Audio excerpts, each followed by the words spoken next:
देखिए, ये जो परलॉइन का अपना क्रिप्टो करेंसी आ रहा है, जी। इसके बहुत सारे पॉजिटिव साइड इफेक्ट अभी आपको मिलने वाले हैं। जी। ये दुनिया में एक बहुत बड़ी क्रांति लेकर आ रहा है। जी। क्योंकि मैं जहां तक मैं जानता हूँ क्रिप्टो करेंसी के बारे में, वहां पे मैं आपको एक बात बताना चाहता हूँ कि बिटकॉइन जब लॉन्च हुआ था तो उसके पास इतनी बड़ी कम्युनिटी नहीं थी, और आज भी बिटकॉइन की कम्युनिटी 20 लाख को क्रॉस नहीं कर सकती। कितना? 20 लाख। लेकिन परलॉइन अगर अपनी क्रिप्टो करेंसी लाता है तो इसके पास 55 लाख लोगों की कम्युनिटी है। इस 55 लाख में बहुत सारी आईडी ऐसी है जो सिर्फ रजिस्टर्ड है। इस 55 लाख में बहुत सारी आईडी ऐसी है जो एक व्यक्ति के मल्टीपल आईडी है। लेकिन रियल जो कम्युनिटी की बात करें तो ये 20 से 25 लाख से कम नहीं है। ये पूरी दुनिया में इकलौती करेंसी होगी जिसने अपनी कम्युनिटी पहले बनाई और फिर अपना क्रिप्टो करेंसी लॉन्च किया, और अपनी वैल्यू को इतना बढ़ा लिया है कि सिर्फ इसकी कम्युनिटी के लोग अगर इस क्रिप्टो परलॉइन के क्रिप्टो को डील करेंगे तो ये बहुत तेजी से ऊपर जाने वाला है। इसकी जो मैं समझता हूँ, इसका बेस प्राइस जो इसकी लॉन्चिंग प्राइस होगी वो 75 रुपीज होनी चाहिए, क्योंकि परलॉइन में अब ज्वाइनिंग क्रिप्टो से ही होगा। जी। मेरा एक अनुमान है कि आप किसी एक्सचेंज पे अगर ये जाते हैं तो वहीं से लोग इसको परचेज करेंगे और परलॉइन पे अपनी आईडी पर लेकर के आएंगे और उसको डीपी में कन्वर्ट करेंगे, फिर अपनी ज्वाइनिंग लगाएंगे परलॉइन के डिजिटल पॉइंट में। ये तो परलॉइन की कम्युनिटी वाले लोगों को, यानी इनकी कम्युनिटी का जो पहले से परलॉइन का जो अपना क्राउड फंडिंग सिस्टम चल रहा है, ये 75 रुपीज पर डीपी के हिसाब से चल रहा है। तो इनका क्रिप्टो उससे कम में लॉन्च होगा तो ज्वाइनिंग अमाउंट तो सस्ती हो जाएगी। तो वो 75 से कम पे लॉन्च नहीं करेंगे, ऐसा मेरा व्यक्तिगत अनुमान है। अब जिसकी कम्युनिटी इतनी बड़ी है और जो इतने यील्ड फार्मिंग के काम कर रहा है, मतलब अभी पोर्टल आ रहे हैं, वहां डीपी का यूटिलाइजेशन, अभी बहुत सारे हॉस्पिटलिटी सर्विसेज है, वहां जो है डीपी का यूटिलाइजेशन है, अभी बंकी कार्ड आ गया, वहां से ऑनलाइन शॉपिंग करिए, वहां डीपी का यूटिलाइजेशन है। तो डीपी के इतने मल्टीपल यूज हैं कि परलॉइन का आधार धीरे धीरे धीरे धीरे धीरे बढ़ने लगेगा। और जब भी कोई कॉइन ग्रो करता है तो उसकी ट्रेडिंग तेजी से होती है। जब ट्रेडिंग होती है तो उसकी वैल्यू बढ़ने लगती है और तेजी से, क्योंकि लोग खरीद रहे हैं तो वो बढ़ेगा, बेचते हैं तो घटता है। लेकिन यहाँ बेचेंगे कैसे? 55 लाख कम्युनिटी उनकी पहले से खरीदने को तैयार, क्योंकि यहाँ बराबर डोनेशन का काम हो रहा है तो उनको चाहिए ही चाहिए। तो ये डाउन में नहीं जाने वाला। तो ये दुनिया की पहली क्रिप्टो करेंसी होगी जिसने अपने लॉन्चिंग के दिन से ही बिटकॉइन से बड़ी कम्युनिटी खड़ी कर रखी है। अब दूसरा साइड इफेक्ट पे आते हैं कि इस सिस्टम का एक फायदा जो इस सिस्टम में मौजूद लोग पहले से हैं, जो परलॉइन में, वो अभी तक प्लान के अकॉर्डिंग पैसा कमाते थे, यानी 75 रुपीज पर डीपी। लेकिन एक्सचेंज पे पीवी क्रिप्टो करेंसी अगर 75 रुपए से 100 रुपए, 150 रुपए या 1000 चला गया, तो जरा सोचिए यहां से कमाया हुआ पैसा वहां जाके कितना गुना ज्यादा बढ़ जाएगा। तो वो वैल्यू कितनी होगी? बहुत बड़ी वैल्यू होगी। ये दूसरा साइड इफेक्ट। तीसरा, इस सिस्टम में जितने भी लोग आ चुके हैं सब डिजिटली एजुकेटेड नहीं है, लेकिन अगर उनको पैसा कमाना है तो डिजिटली साक्षर बनना पड़ेगा। और लोग अगर डिजिटल साक्षर बनेंगे तो इस देश के लोग स्किल्ड बनेंगे, यानी वो क्रिप्टो करेंसी का जानकार बनेंगे। और अगर ये सिस्टम बाइनेंस पे आता है तो वो उसको इंडियन एक्सचेंज पे लाएंगे, वजीरेक्स पे, फिर अपने बैंक में ट्रांसफर करेंगे, और बैंक में ट्रांसफर करेंगे तो गवर्नमेंट 30% टैक्स काटेगी। तो इस सरकार को भी एक योगदान मिलेगा, सरकार की भी आर्थिक रूप से मजबूती आएगी, और वो स्वयं को ज्यादा से ज्यादा ट्रेंड करेंगे, दूसरे को भी ट्रेंड करेंगे। तो इंडिया में बहुत तेजी से डिजिटल साक्षरता बढ़ने वाली है इस एक क्रिप्टो करेंसी के आने से। तो इतनी सारी चीजें होने वाली हैं जो मेरा व्यक्तिगत अनुभव कहता है। समझ गए सर? जी सर, मैं एक सवाल और था सर। जी जैसे ये अभी 2250 में आईडी एक्टिव हो रही है, उसके बाद जी। में जैसे हमारा ये पीवी कॉइन है, इसका रेट बढ़ता है, तो क्या हमारे ये एक पीवी कॉइन की कीमत 1 डीपी रहेगी? देखिए, पहली बात समझ लीजिए कि मुझे जो ऐसा लगता है कि पीवी कॉइन तो जरूर आएगा, लेकिन डीपी बंद नहीं होगा, क्योंकि जी अपनी कम्युनिटी में सिस्टम इजीली ग्रो करता रहे, इजीली लोग आते रहें, बढ़ते रहें, अपना जो क्राउड फंडिंग वाला पार्ट है ये स्मूथली चलता रहे, इसके लिए लोग डीपी को बंद नहीं करेंगे। जी डीपी टू डीपी आदान प्रदान जारी रहेगा, और डीपी से ही लोग अपना आईडी एक्टिवेट करेंगे, कोरल अपग्रेड करेंगे, ओनिक्स, क्वाड, जेमेथिस, टोपाज, रूबी सब अपग्रेड करेंगे। जी ये सारा काम ये डीपी से चलता रहेगा। जब किसी को बैंक में लेना होता है तो जो वो विड्रॉल करते थे अभी तक, जी वो चीज वो जैसे ही विड्रॉल लगाएंगे तो उनको अपने ब्लॉकचेन वॉलेट का वहां एड्रेस डालेंगे, और जी कितना विड्रॉल लगाया है, तो कितने डीपी में कितना पीवी कॉइन बनता है, अगर सिस्टम उस पर कोई एडमिन चार्ज लगाता है तो वो माइनस होकर के उनके ब्लॉकचेन वॉलेट में आ जाएगा।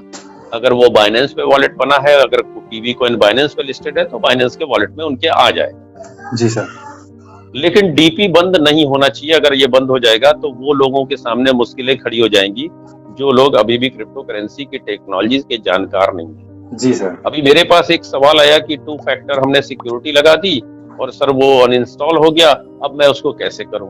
अभी लोग इतने नहीं जानते हैं कि 2 फैक्टर एड सिक्योरिटी दुनिया की सबसे शानदार सिक्योरिटी है, आपकी आईडी को कोई हैक नहीं कर पाएगा।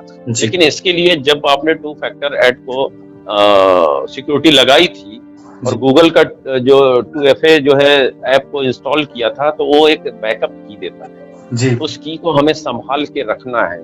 जितनी बार भी अनइंस्टॉल होगा हम उस की के जरिए अपने ऐप को फिर से पा सकते हैं।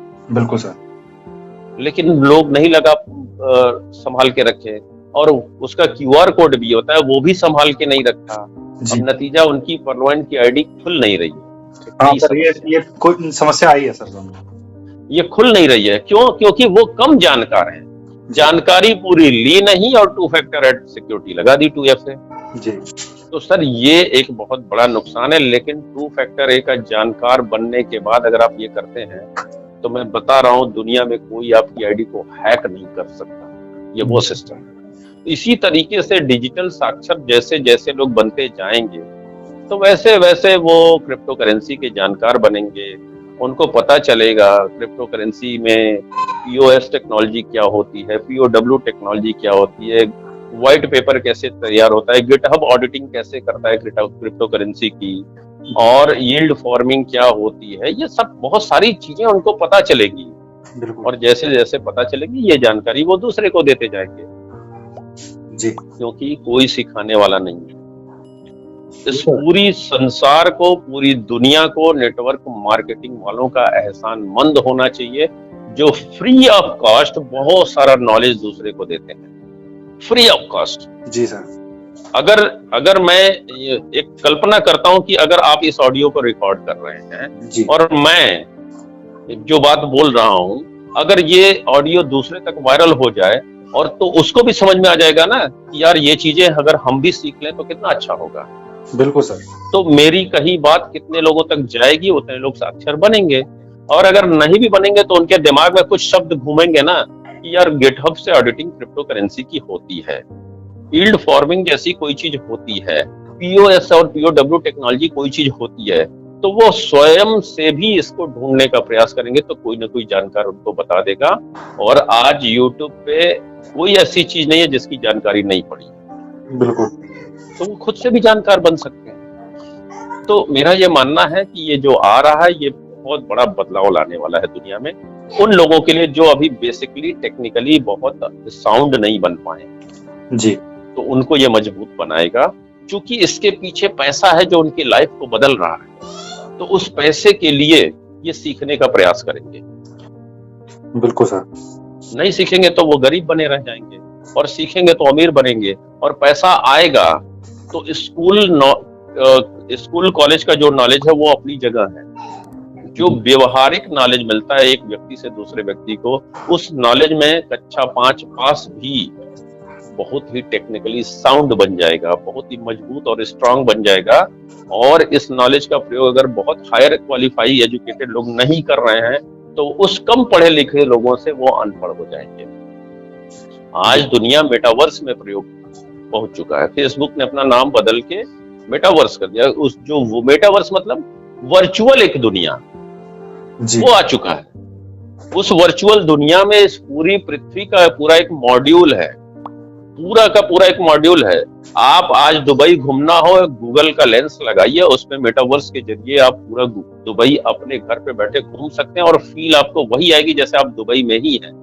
आपकी माताजी बहुत बुजुर्ग हो गई हैं और उनको आप वैष्णो देवी नहीं ले जा सकते, आप उस लेंस के जरिए, मेटावर्स टेक्नोलॉजी के जरिए उनको घर बैठे वैष्णो देवी का दर्शन करा सकते हैं और उनको लगेगा कि मैं सचमुच में वैष्णो देवी में हूँ। ये चीज होने जा रहा है, जैसे उस दुनिया में पहुंच चुके हैं। जैसा हमारा ये 3D होता है, जैसा हमारी कोई मूवी होती है 3D देखते हैं, एकदम सही कहा आपने जी। तो जरा सोचिए कि इस पूरी पृथ्वी का एक कॉपी मेटावर्स में आ चुकी है, ठीक है जी। और वहां पे भी बुर्ज खलीफा है जिसको धनंजय वर्मा ने खरीद लिया है जी। और वो खरीद फरोख्त रियल करेंसी में हो रही है आपके अपने देश के। मैंने उसको खरीद लिया। अब क्या है कि बाद में पता चलता है बिल गेट्स को कि यार बुर्ज खलीफा मैं खरीद लूं, तो वहां पता किया तो पता चला ये तो वाराणसी के धनंजय वर्मा जी खरीद चुके हैं। फिर तो उस बुर्ज खलीफा को खरीदने के लिए धनंजय वर्मा जो प्राइस लगाएंगे उनको देना पड़ेगा। बिल्कुल, दुनिया तो मेटावर्स की है, लेन देन रियल मुद्रा में हो रही है और ये आपको कितना अमीर बना देगा ये आप सोच भी नहीं सकते। आप उस दुनिया में ताजमहल मौजूद है, उस दुनिया में सारी चीजें हमारी आपके घर मकान तक मौजूद है जी। हम अंबानी का जो है मकान नहीं उस दुनिया में जाके खरीद सकते। अंबानी अपना ही मकान नहीं खरीद सकता अगर उसने इस दुनिया को नहीं जाना तो मैं ये कह रहा हूँ कि जानिए, दुनिया बहुत आगे निकल रही है, लोगों को जानना सीखना चाहिए। अब एल्गोरिदम बताएगा कि किस बीमारी में कौन सी दवा लें, और वो इतना सटीक बताएगा जितना आप डॉक्टर नहीं बता पाएगा जी। अब एल्गोरिदम आपका जो है स्वास्थ्य ठीक रखेगा। आप हैक हो रहे हैं, आपको ये सारे आर्टिफिशियल इंटेलिजेंस वाली टेक्नोलॉजी आपको हैक कर रही है, लेकिन आपका भविष्य बेहतर भी बन रहा है, बस आप इसके शिकार हो रहे हैं और आपके पास घर बैठे बहुत सारे ऑप्शन मिल रहे हैं, विकल्प मिल रहे हैं जी। हमेशा याद रखना है कि ये टेक्नोलॉजी हमें सहयोग करती है, सहायता देती है। हम इसके उतना ही गुलाम बने जितने में हमारी जीवन आसान हो। बिल्कुल, ऐसा गुलाम न बन जाए कि इसके बिना हम एक कदम चल ही ना पाए। तो आपको इस बात का हमेशा ध्यान रखना है, क्योंकि टेक्नोलॉजी अगर आती है तो उसके अच्छे और बुरे दोनों साइड इफेक्ट होते हैं। तो उन साइड इफेक्ट से बचना है आपको, अपने ज्ञान से, अपने स्किल से, और वो अपना नॉलेज बढ़ा के आप बच सकते हैं। आप लोगों के गुलाम मत बनिए, लोग आपके गुलाम बनने चाहिए। तो टेक्नोलॉजी आपकी गुलाम बने, आप टेक्नोलॉजी के गुलाम ना बने। टेक्नोलॉजी ने हमेशा इंसान का भला किया है। तो ये जो अपने यहाँ क्रिप्टो करेंसी का सिस्टम आ रहा है, ये बहुत बड़ी क्रांति लेकर के आ रहा है। एक समय था जब पैसे बैंक में सुरक्षित हुआ करते थे, अब क्लाउड में सेफ है जी। तो क्लाउड स्टोरेज का हम इस्तेमाल कर रहे हैं ना। एक समय था जब पैसा एक हाथ से दूसरे हाथ में जाता था, आज पैसा उड़ के जा रहा है ना। आप गूगल पे से दूसरे को पेमेंट करते हैं, विद इन सेकंड पैसा गया। किसी को दिखाई दिया क्या? किसी के हाथ से दूसरे हाथ में गया क्या? कुछ नहीं। पैसा अगर उड़ रहा है तो पैसे की पकड़ने की टेक्नोलॉजी आपको आनी चाहिए, ये हुनर आपको सीखना पड़ेगा। अगर नहीं सीख रहे हैं तो आज की तारीख में आप धनाढ्य हो सकते हैं, अंबानी हो सकते हैं जी। कल का गरीब होना, भिखारी बनना आपका तय है अगर नहीं सीख रहे हैं तो। ऐसा नहीं है कि आपकी इनकम घट जाएगी, आपकी इनकम यही रहेगी, लेकिन दुनिया इस स्पीड में चल रही है कि उसकी इनकम बहुत ज्यादा हो चुकी रहेगी और उसकी कंपैरिजन में, उसकी तुलना में आप भिखारी हो चुके रहेंगे। तो मेरा ये मानना है कि जो आ रहा है ये बहुत बड़ा बदलाव लेकर आने वाला है। इसका हमें हिस्सेदार बनना चाहिए, इसका भागीदार बनना चाहिए और इसमें अपना योगदान देना चाहिए। टेक्नोलॉजी को जानना चाहिए, टेक्नोलॉजी को समझना चाहिए, लेकिन टेक्नोलॉजी का गुलाम नहीं बनना चाहिए। सर, मेरे पास कुछ सवाल आए थे कि क्रिप्टो करेंसी में आ रहा है सिस्टम, फिर इस पर पहले हमारा 15% का चार्ज लगता था, अब 30% का लगेगा। तो जहां हमारा जो 62 रुपए 5 पैसे के हिसाब से विड्रॉल होता था बैंक में, अब 50 रुपए का रह जाएगा वो। सवाल करने वाले अपनी अज्ञानता का परिचय दे रहे थे इस सवाल में। जी कैसे? पहले आपका 15% कटता था, जी तो ऐसा थोड़ी ना कि उस 15% में आप टैक्स से बरी हो जाते थे।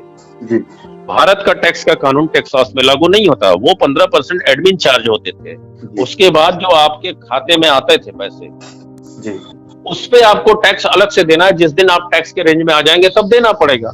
जी और जब करोड़ करोड़ आएंगे तो 30% टैक्स स्लैब में जाएंगे, आप डोनेशन का दिखाएंगे जी तो देना तो तब भी था। लेकिन अभी तो आप बच गए। अभी तो आपको क्रिप्टो में आया और उन्होंने डायरेक्ट आप अपने बैंक में जब आप लेंगे इंडियन एक्सचेंज के माध्यम से, तो सरकार 30% टैक्स काट के देगी। वो नंबर 1 का होगा, दोबारा जी टैक्स नहीं देना उस पर। बिल्कुल। तो अच्छा कौन सा? नहीं, वही चीज अच्छा तो ये ना, कोशिश अब देखना। आपका 15% और टैक्स बच रहा है। नहीं, अभी तक जो बैंक में आ रहे थे वो सिस्टम अपना एडमिन चार्ज और जो इंटरनेशनल ट्रांजैक्शन हो रहा है उसके कुछ चार्ज लगते थे, वो सब माइनस करके आते थे जी और आपके खाते में आया। तो ये आया, इसमें अभी इनकम टैक्स आपने इंडियन गवर्नमेंट को नहीं दिया है। बिल्कुल सर। तो जब आप टैक्स के रेंज में आएंगे तो आपको देना पड़ेगा। यानी आप एक ना एक दिन 30% स्लैब में जाएंगे ही जाएंगे। यानी अभी बैंक में जो आ गया उसके बाद आपको 30% टैक्स देना पड़ेगा, तब आपका पैसा नंबर 1 का होगा। जी लेकिन अभी क्या है कि जब आ जाएगा क्रिप्टो करेंसी में तब हम देखेंगे, क्योंकि यहाँ कोई इंटरनेशनल ट्रांजैक्शन के जो है चार्जेस नहीं लगने हैं, लेकिन सिस्टम अपना एडमिन चार्ज ले सकता है। वो उसका हक है, उसको लेना चाहिए। वो चीजों को, वेबसाइट को मेंटेन कर रहा है, ना जाने क्या काम कर रहा है, वो उसको लेना चाहिए। तो वो लेगा। अब वो कितना लेगा ये मुझे नहीं पता। वो जो भी लेगा वो उतना माइनस करके आपके वॉलेट में आ जाएगा और जब आप उसको इंडियन करेंसी में लेंगे तो 30% माइनस हो जाएंगे और आपका पैसा नंबर 1 का। बिल्कुल सर। तो ये तो अच्छी बात है ना। जी बिल्कुल सर, ये तो बहुत बड़ी गुड न्यूज भी है हमारे लिए। और जैसा हमारा पीवी कॉइन होगा तो इस पे जब एक्सचेंजर पे लिस्ट होगा ये, तो और लोगों को भी प्रॉफिट होगा इससे कि नया कॉइन है, ऐसा खरीद के भी रखेंगे, क्योंकि ये डीप में तो नया कॉइन नहीं सर, मैं आपको अभी भी बता रहा हूँ। दुनिया में क्रिप्टो करेंसी के नाम पे मदर करेंसी बिटकॉइन को समझा जाता है और बिटकॉइन की अपनी रियल कम्युनिटी आज भी 20 लाख लोगों तक ही पहुंच बना पाई। और हम पहले दिन से 55 लाख की कम्युनिटी खड़ी करने के बाद एक्सचेंज में लिस्टेड हो रहे हैं। हमारे अपने लोग तो पीवी कॉइन खरीदेंगे ही खरीदेंगे, हर हाल में खरीदेंगे। बेस प्राइस 75 रुपए होना चाहिए, उससे डाउन जा ही नहीं सकता, वरना ज्वाइनिंग अमाउंट कम हो जाएगा। हम दुनिया खरीदे या ना खरीदे, हम सिर्फ अपने काम के लिए ला रहे हैं और हमारे अपने काम की वजह से अगर उसका वैल्यू बढ़ रहा है तो दूसरे लोग ट्रेडिंग के लिए इस करेंसी को खरीदेंगे और कल का ट्रेडिंग करने की वजह से इस करेंसी की रेट हाई हुई तो हम जो परलोइन के क्राउड फंडिंग सिस्टम से अर्निंग कर रहे हैं उसका भी रेट हाई हो जाएगा। बिल्कुल समझ गए? बिल्कुल सर, बिल्कुल। तो बहुत बहुत बड़ा बदलाव आने वाला है। लोग इसको समझ नहीं पा रहे हैं।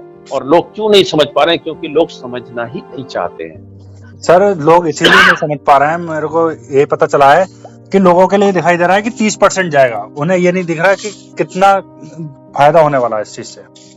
कोई बात नहीं, जब लेकिन समय के साथ बदलाव हो जाएगा। हाँ, रियलिटी सामने आएगी। रिजल्ट हमेशा लोगों की सोच को बदल दिया है। जब रियलिटी सामने आएगी, सोच सामने दिखेगा, वो परिणाम सामने दिखेगा तो लोग अपनी सोच को बदल देंगे। बिल्कुल ठीक है ना। इंसान का एक स्वभाव होता है, पहले वो हर चीज को ना करता है जी। वो उसको बाई बर्थ मिलता है। आपकी आंख में एक फॉरेन बॉडी, एक थोड़ा सा टुकड़ा चला जाए, आप चाहते कितना जल्दी ये शरीर से बाहर निकल जाए जी। एक स्किन में एक लकड़ी का जो तिनका धंस जाता है तो आप सोचते कितना जल्दी ये बाहर निकल जाए।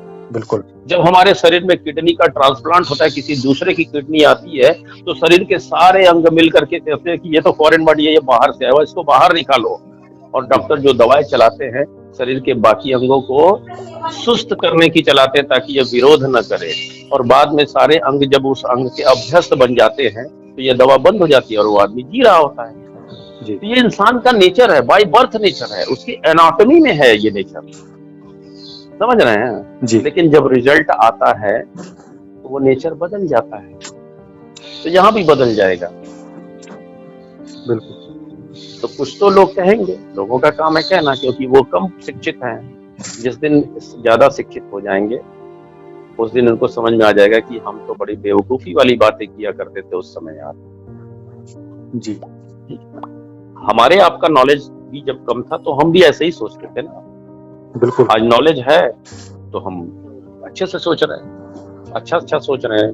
हम अपने थॉट प्रोसेस को रिसर्च मेथोडोलॉजी में ले जा पा रहे हैं। जी हम रिसर्च मोड में जाकर के अपने वैचारिक मंथन करके अपना एक विचार दुनिया के सामने रख पा रहे हैं। बिल्कुल सर। लेकिन सिर्फ सोचने से नहीं होगा, करना तो पड़ेगा। तो जो करेगा वो आगे जाएगा। कभी कल मैं देख रहा था पर्ल वाइन में एक वीडियो मेरे पास आया, एक व्यक्ति दोनों पैर से अपाहिज था और पर्ल वाइन के मंच पे शानदार एकदम स्पीच दे रहा था। बिल्कुल। मैंने सोचा इसके पास पैर नहीं है और ये मंच पे पहुंच के स्पीच दे रहा है। पर्ल वाइन की सफलता ने इसको यहाँ तक पहुंचा दिया क्योंकि इसने सिर्फ काम किया। और कुछ लोगों के पास दोनों हाथ, दोनों पैर, एक दिमाग, सब कुछ है, लेकिन वो कहते हैं हम काम नहीं कर पाएंगे, हम ज्वाइनिंग नहीं ला पाएंगे, हम किसी से कह नहीं पाएंगे, हमसे ये ना होगा, ऑटोपुल नहीं आया मेरा, कब तक आ जाएगा। ऑटोपुल की टेक्नोलॉजी तक नहीं बता पाते कि आता कैसे है। और ऐसे लोगों को उसकी वजह यह है कि वो सीखना नहीं चाहते। हाँ, तो इसीलिए तो मैं कह रहा हूँ दिव्यांग कौन, वो जो मंच पे है या जो जिनके सारे हाथ पैर सही सलामत है? दिव्यांग कौन? सही बात। असली दिव्यांग वही लोग। दुनिया में कहीं भी कोई काम मतलब बिना काम के कुछ रिजल्ट नहीं आता है। काम तो थोड़ा सा करना पड़ेगा सर। बिल्कुल सर। खैर, लोग जब एजुकेटेड होंगे, हमारे आपके जैसे लोग रहेंगे, हम लोग अपना काम करते रहेंगे, वो भी एजुकेटेड होंगे, हम चले जाएंगे, कोई और हमारी जगह लेगा, कोई और हमसे ज्यादा जानकार आएगा, क्योंकि ऊपर वाला हर अगली पीढ़ी को अभिमन्यु पैदा कर रहा है। बिल्कुल।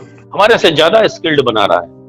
अभिमन्यु ने पेट में ही सीख लिया था 6 दरवाजे तोड़ना जी, सीख लिया था ना। हाँ। आज हमारा बच्चा पैदा होता है, उसको अभी बोलना नहीं आता, लेकिन यूट्यूब में वो किस कार्टून के वीडियो पे जाना है वो पहुंच जाता है। जी बिल्कुल। किस ऐप में कौन सा चीज डाल करना है उसको पता है। बोल नहीं पा रहा है लेकिन वहां पहुंच जा रहा है। बड़ा होके वो हमको सिखाएगा कि पापा ये ऐसे नहीं ऐसे करना है, वो ऐसे नहीं वैसे करना है। और हम अभी तक नहीं समझ पा रहे हैं। हम 2FA नहीं लगा पा रहे हैं अपने ही पर्ल वाइन पे। जी नहीं लगा पा रहे ना, उसका बैकअप की नहीं संभाल के रखा ना, आईडी अब फंसी पड़ी है। तो कुछ करना पड़ेगा ऐसे लोगों के लिए, उसके भी रास्ते हम ही आपको ढूंढते हैं। जी बिल्कुल सर। क्योंकि ये लोग भी तो मेरी टीम ही है। हम आज इतने बड़े हैं किसकी वजह से? टीम की वजह से। टीम ना होती तो हम होते। तो हमारा फर्ज बनता है कि हम टीम की एक एक प्रॉब्लम का सलूशन उनको दे। जी, तो हमारी टीम है तो हमें तो करना पड़ेगा। बिल्कुल सर, हम करेंगे। ठीक है, ओके सर। Okay sir.